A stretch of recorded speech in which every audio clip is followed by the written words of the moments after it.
আপনাদের স্বাগত স্যার।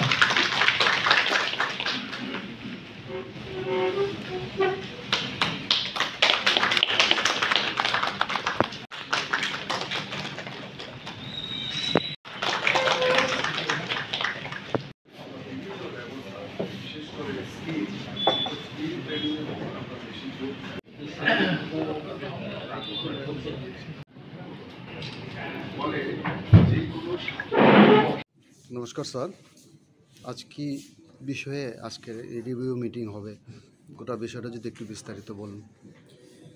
মন্ত্রী হওয়ার পর সমস্ত জেলাতেই ত্রিস্তর পঞ্চায়েত নিয়ে এ ধরনের রিভিউ মিটিং আমি নিচ্ছি। তো আজকে খোয়াই জেলাতেও প্রথম আসা। সেখানে এই রিভিউ মিটিংগুলোতে মূলত আমাদের যে পঞ্চদশ অর্থ কমিশন থেকে ত্রিস্তর পঞ্চায়েত স্তরে যে অর্থ বরাদ্দ করা হয় সেই অর্থ কতটা ব্যয়িত হয়েছে কিংবা কতটা অব্যয়িত থেকে গেছে, যেটা অব্যয়িত থেকে গেছে সেটা আবার কতদিনের মধ্যে সেটাকে আমরা সম্পূর্ণ করব, একটা কাট অফ ডেট সেখানে স্থির করে দেওয়া। এছাড়া আরও অন্যান্য বিষয় আছে, মুখ্যমন্ত্রী মডেল ভিলেজ আছে, আমাদের বিভিন্ন ব্লক রিসোর্স সেন্টার আছে।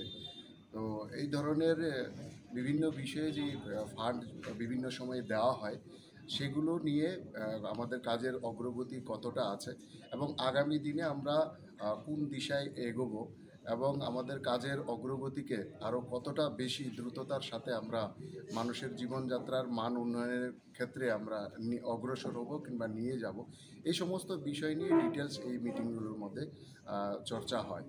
ইতিমধ্যেই আমরা একটা অভিযানও সম্পন্ন করেছি। কেন্দ্রীয় সরকারের পঞ্চায়েত অ্যাডভান্সমেন্ট ইন্ডেক্স বলে একটা কর্মসূচিতে আমরা অংশগ্রহণ করেছি এবং সারা ত্রিপুরা রাজ্য ভারতবর্ষের মধ্যে তৃতীয় স্থান সেখানে অর্জন করেছে। সেখানে কেন্দ্রীয় সরকার থেকে কিছু প্যারামিটার এটার মধ্যে দেওয়া হয়, যার মধ্যে দিয়ে 100% যে গ্রাম পঞ্চায়েত সেখানে গ্রাম সভা করার মধ্য দিয়ে কেন্দ্রীয় সরকারের যে বিষয়গুলো আছে সেগুলো সাধারণ মানুষের সামনে রাখা হয় এবং তাদের মতামতের ভিত্তিতে সেগুলোকে অনলাইন সেটাকে আপলোড করতে হয়।